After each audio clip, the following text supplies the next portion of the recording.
So this thing is locked up. The adjust nut moves, but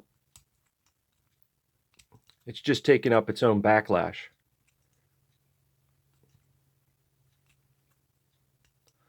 So I'm guessing all in here is rusted and seized up.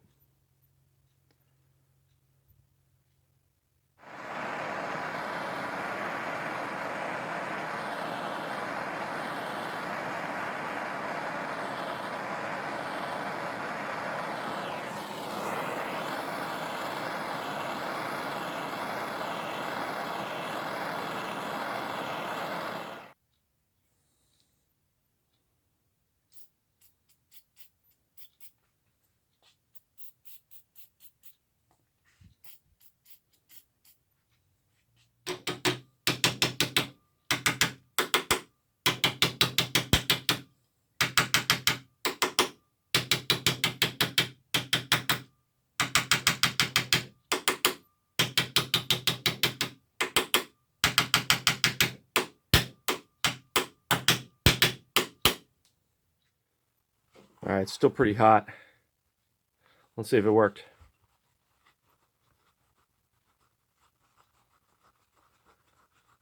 Oh yeah, it's moving. Woo! Woo!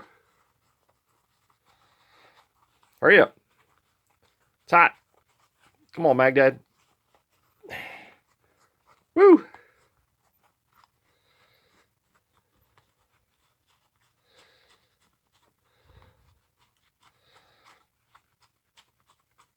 Ah.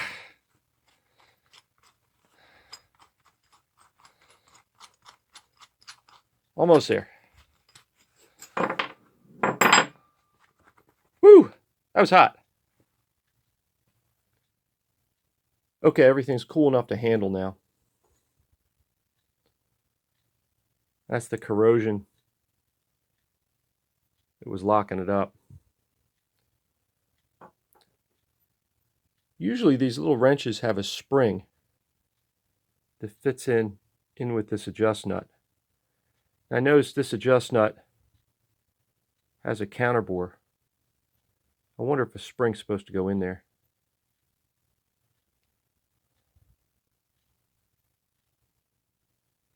I feel like this dynamic jaw is a little bit crooked. Seems good that way.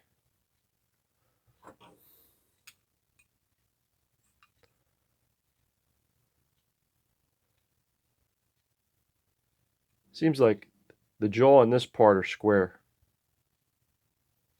but those threads look like they're off, right? You see that? I mean, that looks pretty good, but that seems off. Let me try to bend these a little bit. I have a piece of leather in there to protect the threads. Let's see how much it wants to move. Ooh, that moved a lot right there. That might have been it.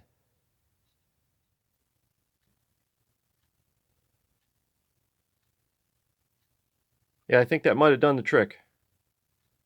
That seems a lot better.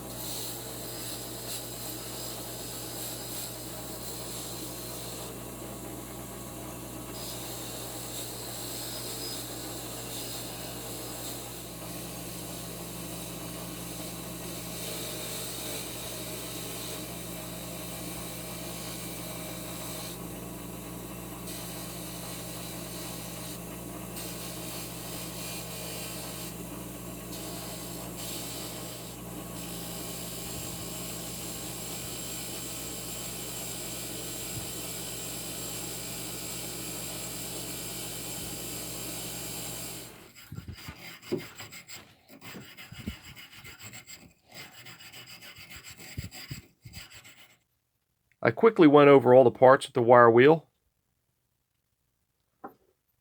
Now it's time for a soak in the magic juice.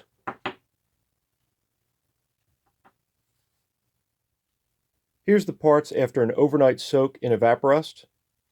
Then I scrubbed them under running water, dried them off, and then coated them with WD-40. I coat the parts with WD-40 because a lot of times I don't get right back to a project. For instance, in this case, it's been a week since I had them in the Evaporust. Here's a close-up view of the body of the wrench to show you how bad the pitting is.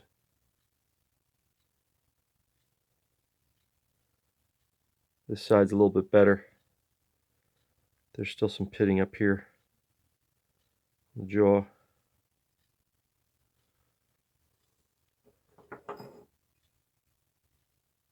I guess it's fortunate that the markings are so deep, because I'm going to have to take off some metal to get below that pitting.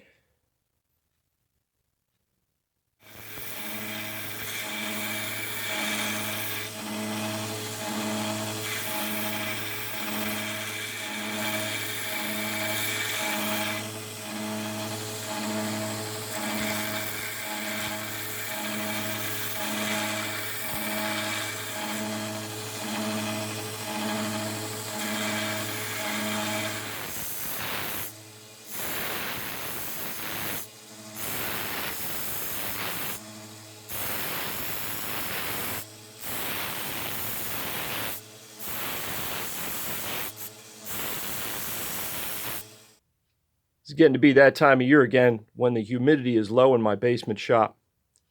So I have to start using this anti-static wristband.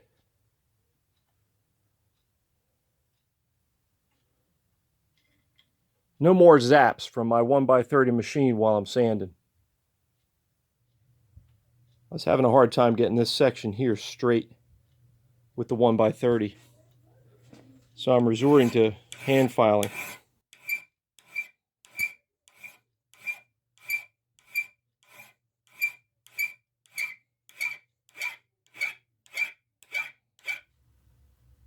Here's the wrench after the 80 grit belt.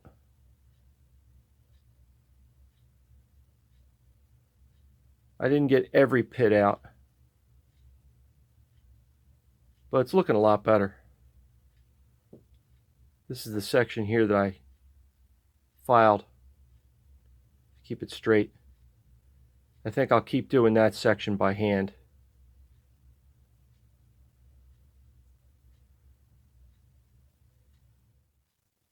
So here's the wrench sanded down to 120. I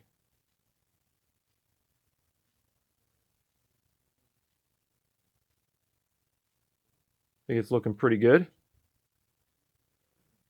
I want to work on this area and this area here with my Dremel and the sanding drums.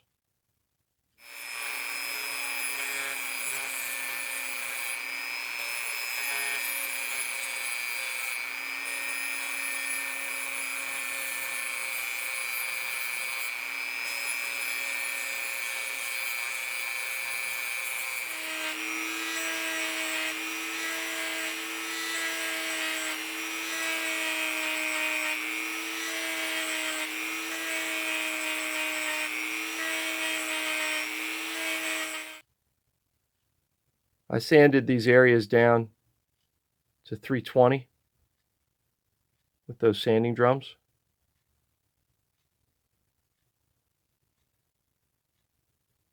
Now I'm going to get to work with my coarse conditioning belt and blend everything together.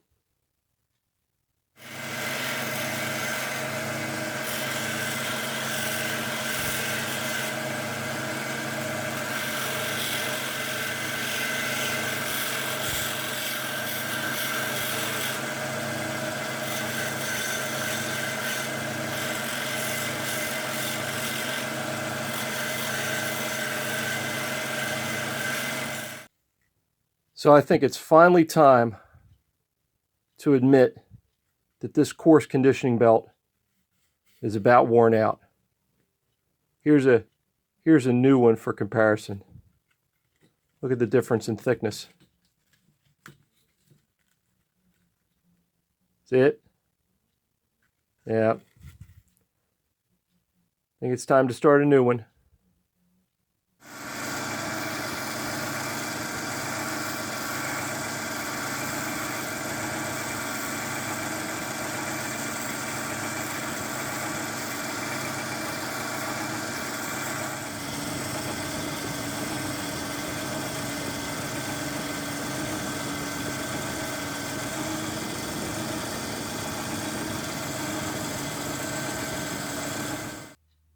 So here's the wrench after the coarse conditioning belt.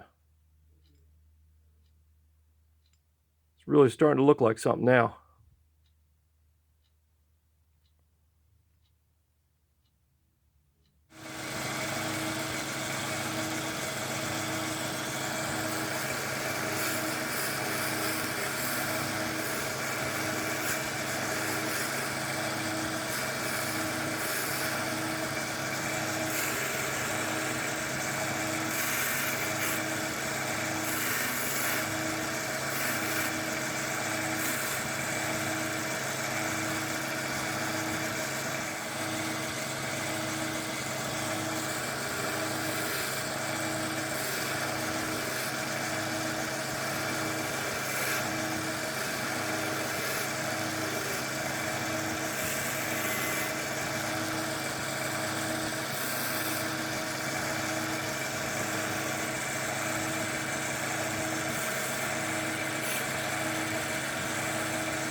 Here's the wrench after the red medium conditioning belt.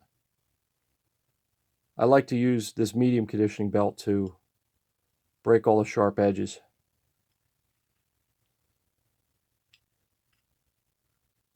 Also gives a nice finish.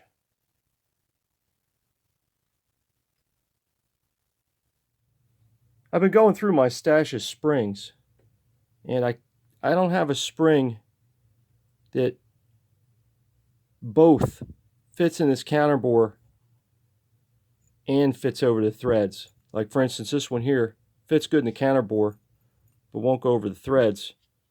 This goes over the threads, but it's too big for the counterbore. Same thing with this one. This one won't fit the threads, but it fits the counterbore. So unfortunately, I don't have a spring for it. You know, looking at this closer, it'd be really tough to get a spring that would fit in that counterbore and not interfere with these threads. So maybe this was never intended to have a spring. I don't know.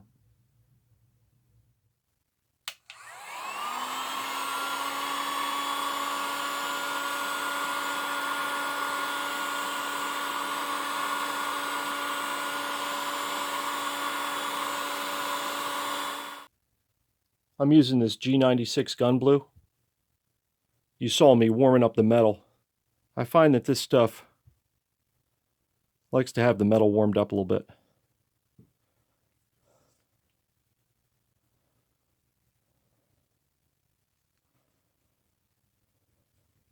Whew.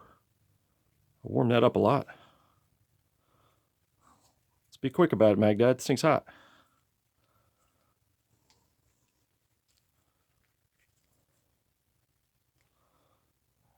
All right. This spot. We'll go for a new cotton ball.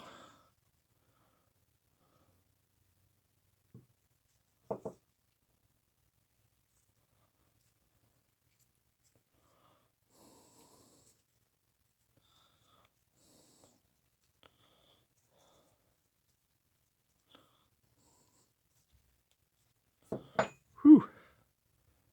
Yeah, maybe I got that a little hotter than I needed to. Hard to hold on to. So I ran the adjust nut through the wire wheel and then thoroughly cleaned it.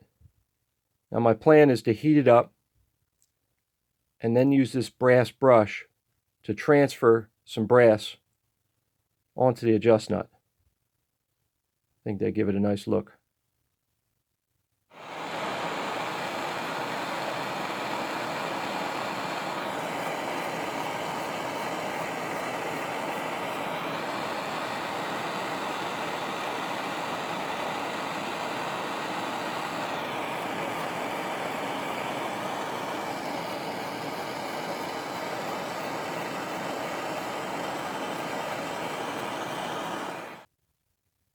Looks pretty good, right? It's like a hint of brass.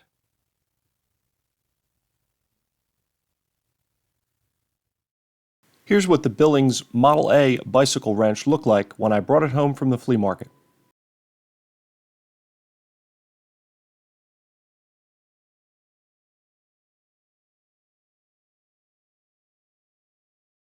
And here it is now. I think the brass-colored adjuster looks good with the blued steel.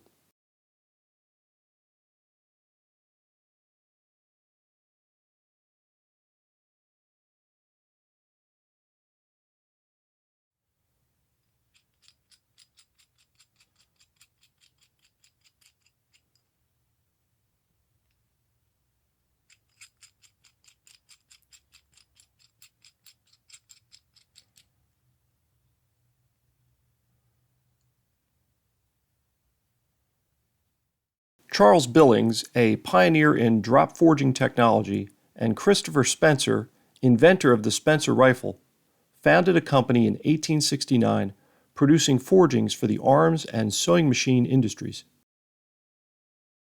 By the turn of the century, Billings and Spencer was also making open-end wrenches and adjustable bicycle wrenches. My Model A wrench was based on an 1879 patent. According to Alloy Artifacts, the stylized Billings and Triangle B markings make mine a more modern wrench, made after 1926. This little wrench was fun to work on. I'm glad I spotted it at the flea market.